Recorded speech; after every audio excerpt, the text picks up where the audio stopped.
Yo, what's going on, snipers, and welcome back to our Anchorage Ice Tigers Draft Glory franchise mode here in NHL 23. So in last episode, we had another draft in offseason, and this team is starting to come together, and I am rather excited for this upcoming season. As you can see with the addition of our new head coach and stuff like that, our team looks like this. Solid in the chemistry, not necessarily the best, but we basically have everybody on our forward core above a 70 overall, which is pretty good. Guys like Pierce Hull are jumping up quite well, so hopefully he continues to develop. He actually had some really good offensive attributes for a former 5th round pick, so I really hope that he continues to grow, because he could be a very solid third liner, maybe even a second liner at best. I don't think he's ever going to be a first liner, but he will be a very solid player for us to give us a little bit more depth on the wing. Also, Derek Keith, who we recently drafted, is going to be taking over our third line spot, because I decided that I would go with Miles Claxton in this spot. So excited to see what these three lines could do. And then, yeah, the fourth line is pretty much just a grind line. It's nothing important, but it looks like that. Defensively, we are starting to look a little bit better as well. Obviously, it is still not the best, but Zekov's up to an 81, Moroza's up to a 74, Strachan's developing a bit, Cronwall as well. So it's not the best defensive core, so we definitely need to continue to improve on our defensive core at the drafts and stuff like that. But otherwise, our team is starting to come together. And then the goaltending situation still is not necessarily the greatest, but we do have Neil, who is going to be starting down there in the minors for the season. And he should be a starting goalie next season, so it's getting better, but at least this team should be, I would say, somewhat, not necessarily competitive, but I would assume that we're at least going to get like 25 wins this season, so we aren't going to be probably the worst team in the league this year. We might end up being still, but at least if this offensive production could be a little bit better than last year, because last year our top guns didn't produce that well, but we won a lot of games. We decided to change head coaches, and hopefully that gives us a little bit more of an offensive boost. Okay, so before we get into this season simulation, we do have a number of comments to go over. So the first couple are from Zach. He says, for scouts, you shouldn't have fired your A and B rated scouts. All you need to have is the best rated scouts available, no matter the region efficiency.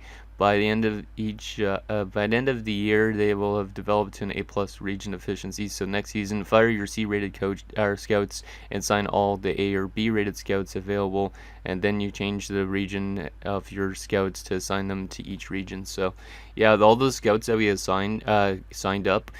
Basically, a lot of them are, I don't think they were great at the specific regions, so we will assign them to different regions, and they will get better at those regions.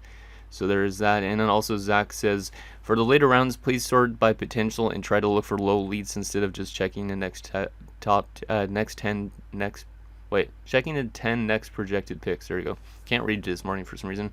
I think it's worth it to go off the board to get better potential. So that is true. We will look for that, like, I guess in rounds 5, 6, 7. We'll start looking for like low leads and stuff like that. Maybe round 4 even, because some draft classes are quite weak. The next comment is from Cadillac. He says, team's looking pretty strong. I think they'll have 25 wins to fall up to 21 win seasons, so hopefully that is the case. Next comment is from Ice Warrior. He says, you have a pretty decent top 6 for now. If you could get a defenseman, then I would target that. So yeah, if for some reason we don't win the draft lottery this year, because we know we're not going to make the playoffs, I'd say at least, it'd be nice to get this defenseman like Coley Minen, because we definitely need to start making that defensive core a little bit stronger, like at least one more really good defender, and then maybe a bunch of guys that are like top 4 or top 6, and then our defensive core should be a little bit better at least. The next comment is from Nick Bacher Barons OC. He says, I usually build my draft glory teams to be either two-way heavy or super defensive, or go all playmaker, sniper, power forward, and try to score a ton. Usually picking a direction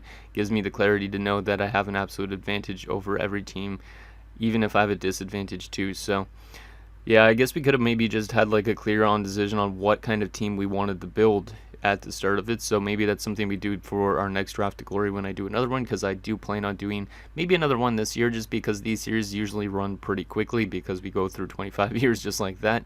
But yeah, we'll see if that is something we end up doing. Next comment is from Saturn Otaku, who says, very nice draft. I think you, the wheel, made the right decision picking Keith. I'm not a fan of taking centers that are snipers, as I don't feel like they reach their full potential, at least in my own limited experience, which is true.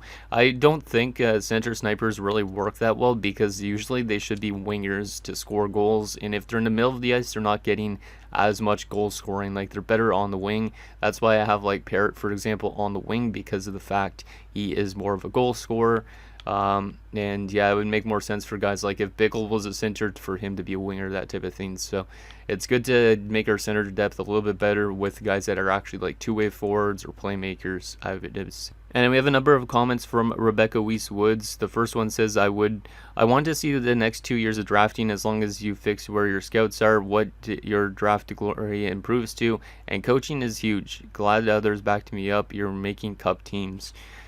So that is true. And there also was the one that said you can move the scouts to areas where you need them. So I do have to reassign the scouts still. I haven't done that yet, because I meant to do that at the end of last episode, but I completely forgot for some reason. Probably because I always forget stuff when that happens. And then the last comment from Rebecca says, for scouts, look at the overall letter and assign the highest. A is for the E comment in the region that you put the scout. If they are E, never leave. They will grow to an A- level in the lowest 2 years. I also keep one scout to change areas and in 5 years he started as a D- to an E.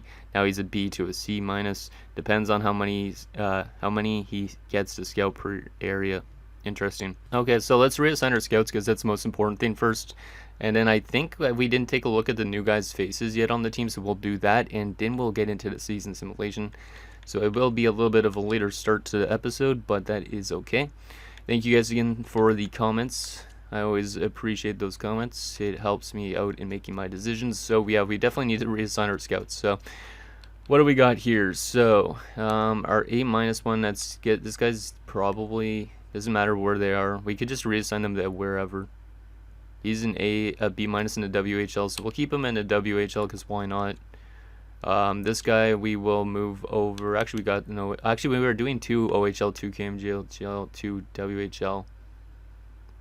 A lot of these guys are good at their regions that they're currently assigned to, but we need to assign some to leagues that we don't have. So one of these guys has to go to the Liga. It doesn't really matter who. We'll just assign one of them over to the Liga. So let's change the region on this. This might take a little bit. Apologize that this is in the episode. I probably should have done this before I recorded, just because, or else this episode might take a little bit longer. Did I put that in Allsvenskan? No, I didn't. Okay, good. So we just want to make sure that we have 2 scouts in each region. So we got 2 in Russia, 2 in Finland, 2 in Sweden, 1 in Czech Republic, 2 in the NLA. I'd probably rather have 2 in the Czech Republic than 2 in the NLA. Yeah, I think that would make more sense. So it doesn't really matter who. We'll probably just go with Smeed, I guess. Yeah, let's go Smeed. Reassign Smeed over to the Czech Republic, the Extra Liga. Like this. Or did I grab 2 for each league in the Europe and stuff like that? I don't remember what my thought process was. Come on, can you go to the Extra Liga, please, you thing? Oh man, this is weird. I barely use this screen. Okay, so we need to go to the side, then the other side. Why is it going back to the NLA? This is annoying as hell, this screen.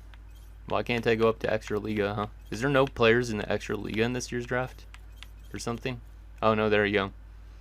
It says Extra Liga there, but it's hovering. Oh no, it's hovering over Czech Republic. I was just I don't know what I was doing. Oops.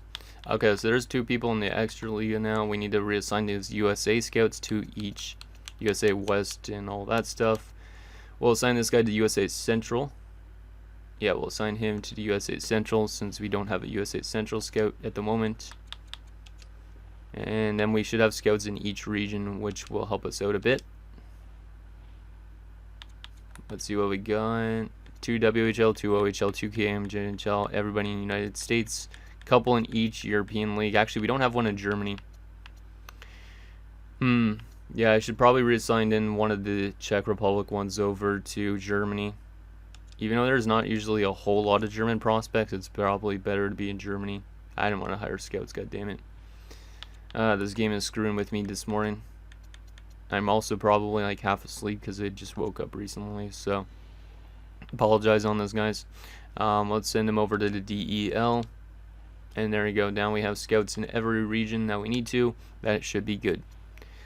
Okay, final thing, let's take a look at what our new players look like, and then we'll get into simulating the season. At least that won't take that long to simulate the season because the sim engine's quite quick. But the first one, Derek Keith, so our first round pick from this year. He looks like this. Wow, okay. He's got the ginger look to him. Ginger Mark Stone version, looks like. Alright, number 32, pretty nice. So there is Keith. Who else is new on this team this year? Don't think there's really anybody else. Yeah, I don't think anybody else on this team is new. So that's the only one that we needed to really take a look at. So we won't take a look at anybody in the AHL yet until they make the NHL club. But let's simulate the season and see how this team does. Very excited to see if we can hit 25 wins this year. Or whatever you guys predicted during the offseason, because I don't remember what those comments said of prediction-wise. But I know you guys all think that we're probably going to do a lot better this year, so hopefully that is the case. Preseason-wise is not going too well, though. We do go 2-6 in the preseason. Who was the best player on our team in the preseason? It was Jorgensen, not a surprise, or Jorgensen with 8 points in 8 games. So hopefully he has a good bounce-back season, and hopefully the entire top 6 has a good bounce-back season offensively. That's what I'm trying to say. Because that top line really slowed down scoring-wise. Like, a lot of guys just fell down like 30 points or whatever. So I hope that they all have rebound seasons as well. Not the fact that we just get 25 wins. Because it'd be nice to get 25 wins, but I also want to make sure that offensive level is consistent, you know. So we start off the season with a win and a loss, so not too bad. A lot of 4-1 games to start off the season too. 6-5 shootout loss. But it looks like our offense is a little bit better right now. We do have 3 wins already on the season now. Oh, wow. We're actually staying right around 500 at the moment, which is not too bad. Probably we're going to have a losing streak, though, in here. Just because that's the way the game simulates sometimes. But, yeah, we're actually winning a lot of games out of the gate. So, nice to see that for sure. And there's a couple losses. There's a 12-3 loss to Ottawa. Jeez. We always get slapped by the Sens, I'm pretty sure, because I think we did that last year as well. It's pretty funny. But yeah, we're off to a good start this year. I would say 8 wins in our first 20-something games. But we are obviously losing a bunch of games too, because we're still a drafted glory team with that defensive core and that goaltending tandem. Once that gets better, we should be sticking around 500 a little bit more easy. I don't expect this team to make a playoff still for another few seasons, at least until we get that defensive core being better.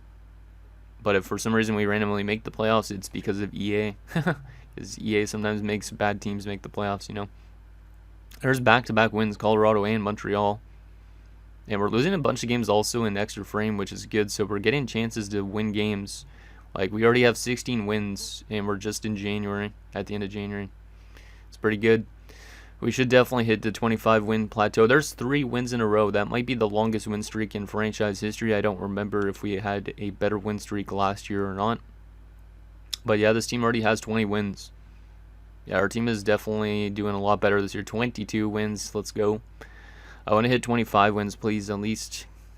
But at least this team is definitely taking a step forward, it looks like. Hopefully the offensive production is still doing good, though. Because if the offensive production is doing better than it was last season, then this new head coach was definitely a great pickup. There's a big trade. Seth Jones goes to the Los Angeles Kings for a bunch of prospects, which is kind of funny because in my Chicago Blackhawks episode, the last one you guys would have seen, I actually traded Seth Jones to the LA Kings for a lot of players. It's just kind of weird that actually happened in this game. How non-waivers? No, thank you. I don't claim players. We're all about drafting.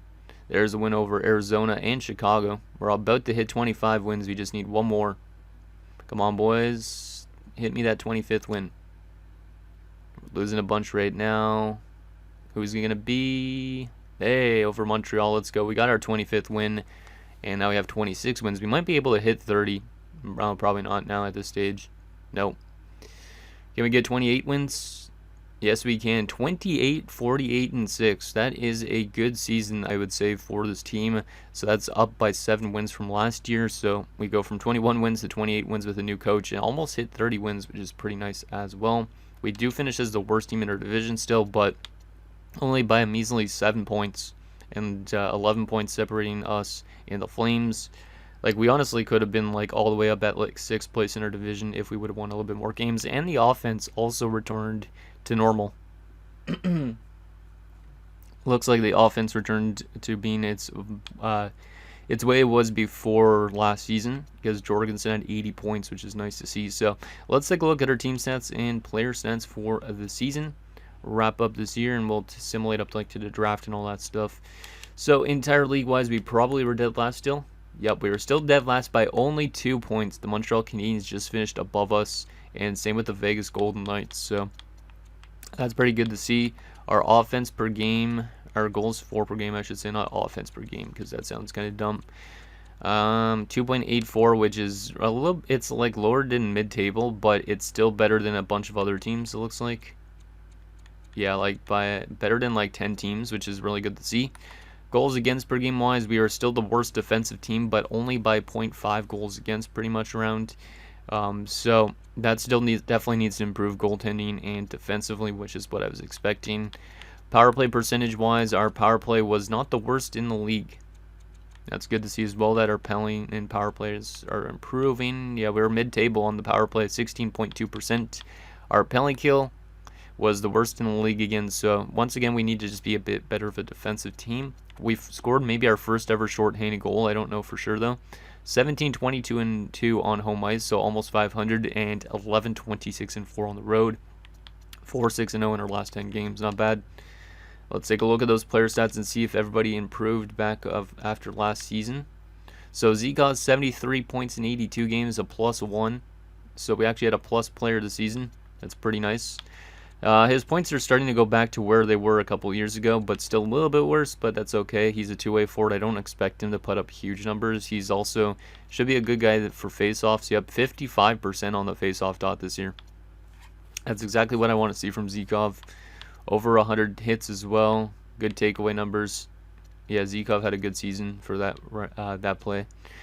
Parrott, 61 points, 36 goals, -27 this year, up to an 88 overall. His production is still going up, which is good, and his goal scoring is improving as well. That plus-minus is still not necessarily the best for a Draft to Glory team, but he did score our only short-handed goal this year.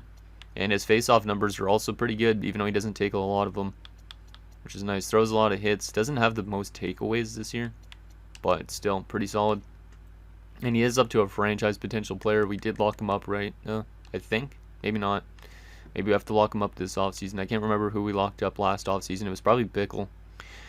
So Derek Keith in his rookie season, 38 points in a -25. Not bad. Not bad at all.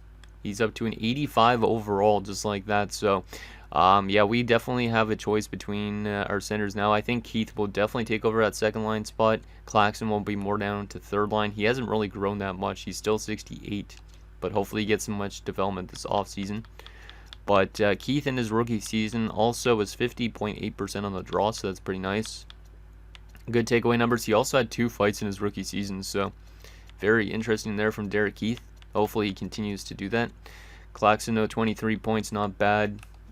Hopefully he gets more development, because he can have the potential to being a solid player for us, maybe on the third line.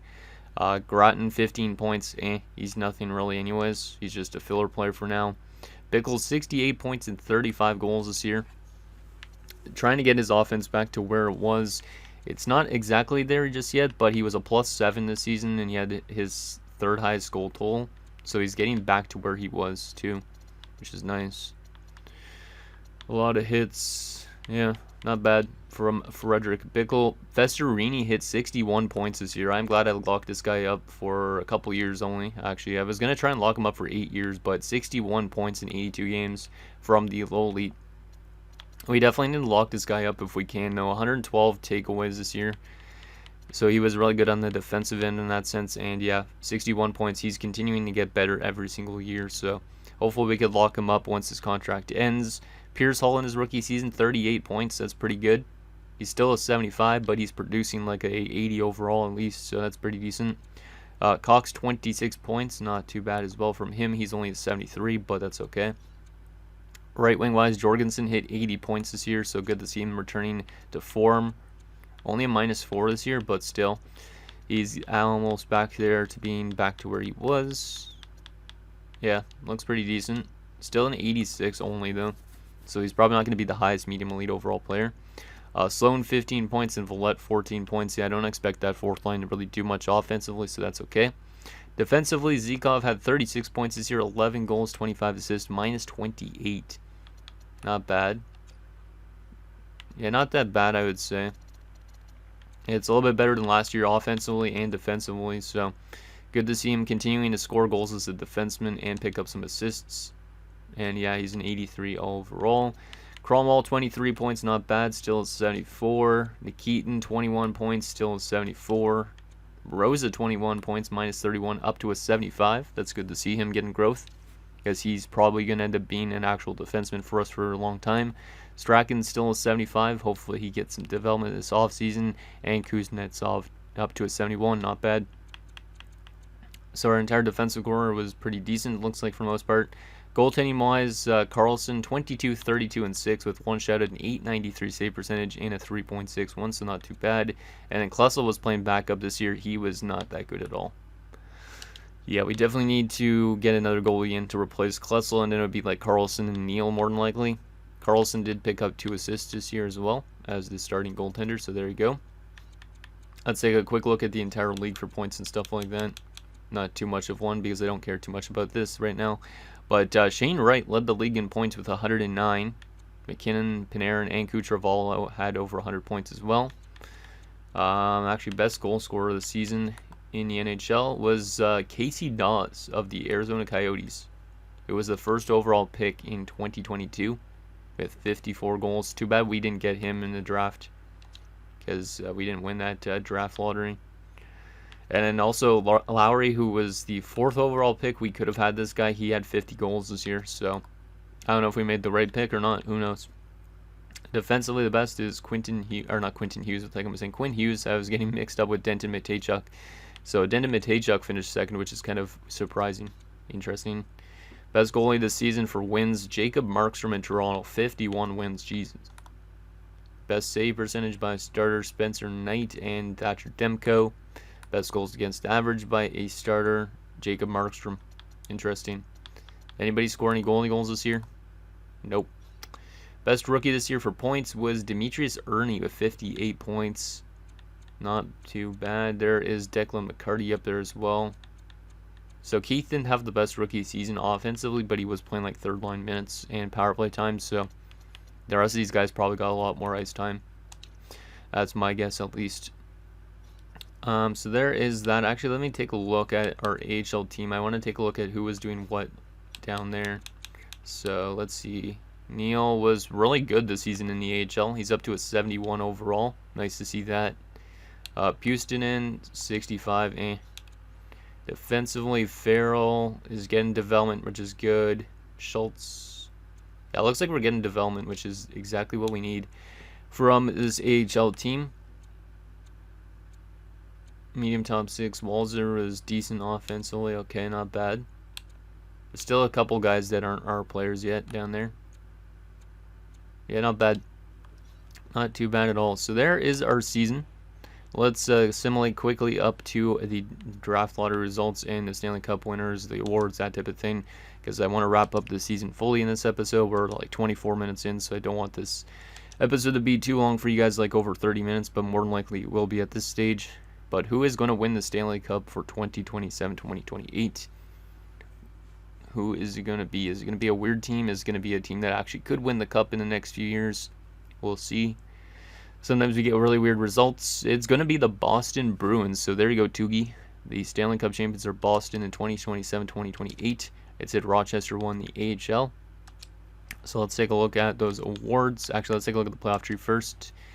So Boston beat Colorado for the Stanley Cup. That's actually interesting. So the Battle of Ray Bourque, we should say. And Seattle made it all the way to the conference finals. Interesting. So there you go. And the Leafs, of course, lost to the Boston Bruins in 5 games in the 2nd round after a great season, which is kind of funny. Award-wise, Boston wins the Stanley Cup. Obviously, Toronto won the President's Trophy. Boston, Colorado Stanley Cup Finals. Shane Wright won the Art Ross and the Hart. Morgan Riley wins the James Norris. Artemi Panarin wins the Lady Byng for Boston. Gogol wins the Calder for the New York Rangers. We could have drafted this guy, but we decided not to. Panarin gets the Conn Smythe in the playoffs for the Bruins. Jacob Markstrom the Vezina. Spencer Knight the Jennings, him and Daniil Tarasov, I think his name is. Adam Pelech wins the Bill Masterton. Weston for Boston wins the Jack Adams. Quinn and Byfield wins the Selke. Shane Wright the Lindsay. And Cyrus Dawes the Maurice Richard. AHL award-wise, any awards to our AHL players? Don't think so, but you never know. No, it doesn't look like it. So there you go. That is the awards for the season. Actually, let me take a quick look at what the Stanley Cup champion Boston Bruins look like, just because I'm kind of curious on what their roster is shaping up like. Oh yeah, this guy was, high up pick in the first year. That's right. Forgot about him. But this is what their team looks like. They have Gabriel Velarde and Emil Bemstrom, which is interesting, and Blackwell. So this team looks a lot different than year one. Panarin as well, obviously. Marchand is still kicking around at 40 years old and being over point per game in the playoffs, which is kind of nuts. Pasternak is still there. Tom Wilson was brought in. Victor Arvidsson as well. That's an interesting looking team. Matt Dumba. So it looks like they made a lot of offseason signings to get to the point that they're in. Georgiev as well as their goaltender. Brendan number 40, which should be retired at this stage because of Tuukka Rask, but oh well. So there you go on that front. Let's simulate up to the retirements and the draft class results. Our draft lottery results. And we are going to fall from 1 to 3, which kind of sucks because that defenseman's supposed to go 2. I just really hope that Dallas, for some reason, takes somebody off the board. But damn it. I wanted to have at least 2nd overall so we could get that defender in. But Buffalo's going to get number 1, Dallas number 2. So the 1999 Stanley Cup Finals, kind of funny. And then us, then Montreal, then Vegas. Oh, that sucks that we fell to 3. We should have stayed at like 2 or something like that. That would have been nice. Okay, so retirement-wise for forwards, Malkin's the best retirement there. Giroux's up there. Voracek. A lot of good players. Cam Atkinson, my favorite player, retires with the Calgary Flames. That's gonna suck though when that day comes, because I've been collecting his hockey cards for like a decade, and he's getting up there in age.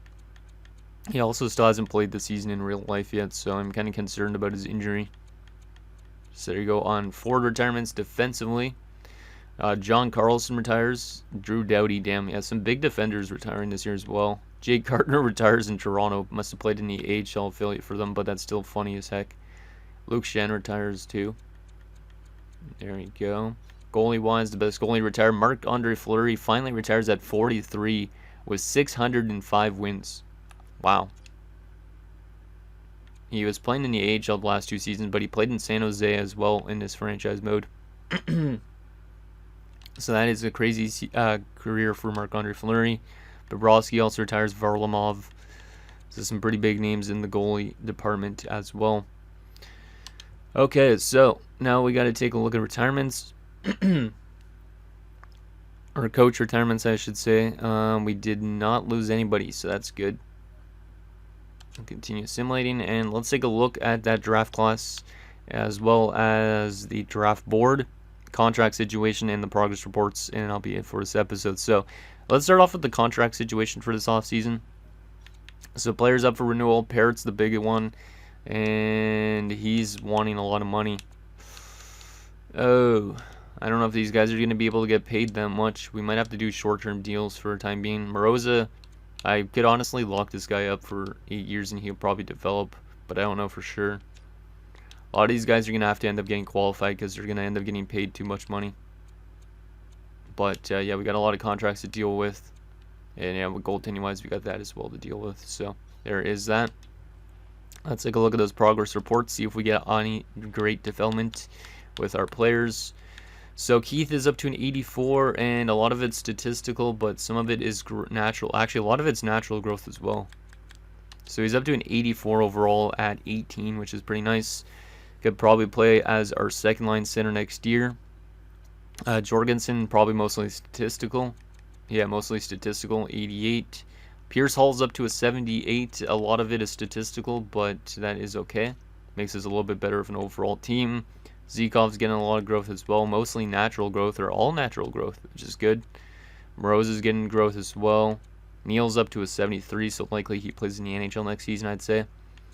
But this team is starting to get a lot of good growth in the system, which I really like.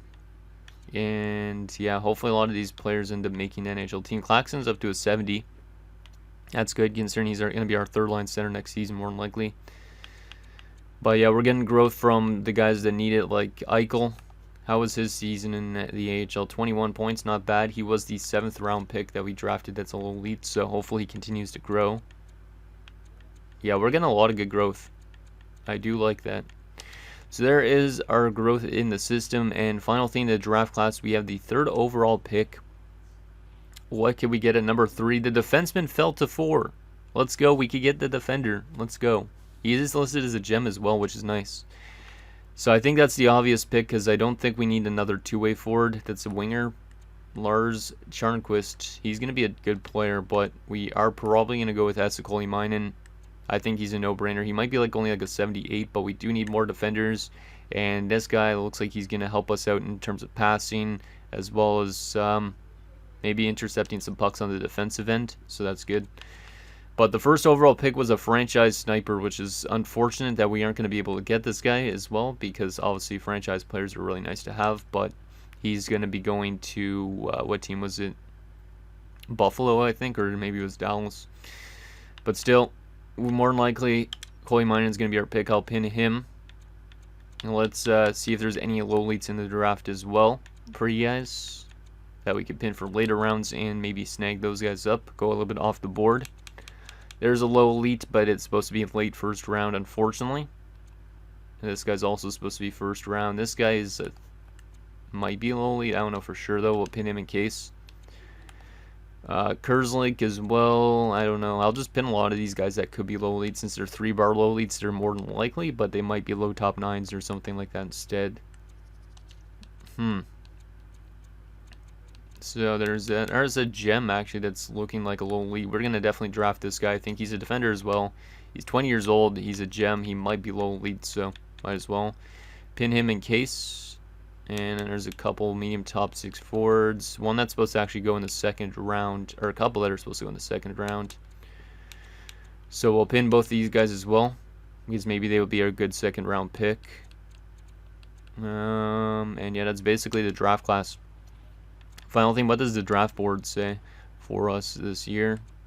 So projected picks, they're saying Charnquist first, but we're not going to take Charnquist. It says Coley Minen and Garrett Hughes. Then for our 2nd round picks is Cashman, Aikson, Eli Duda. Let me take a look at these guys just in case they actually are good. Because sometimes the AI actually knows which is going to be a good pick for the 2nd round. But it doesn't look like it right now.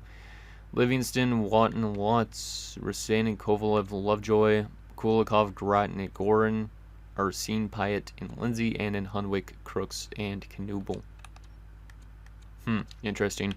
So anyways, guys, that's going to do it for this episode of our Anchorage Ice Tigers Draft to Glory franchise mode. So next episode, we'll have another offseason. We'll definitely grab ourselves that defenseman. I think that's a no-brainer. And our team hopefully will be a little bit better defensively next season with the addition of him. And then also we have Moroza growing and stuff like that. So our defensive core is starting to come along a little bit slower than the offensive core, but hopefully it starts to play a little bit better. So I'm going to think down below, and I'll see you guys next time.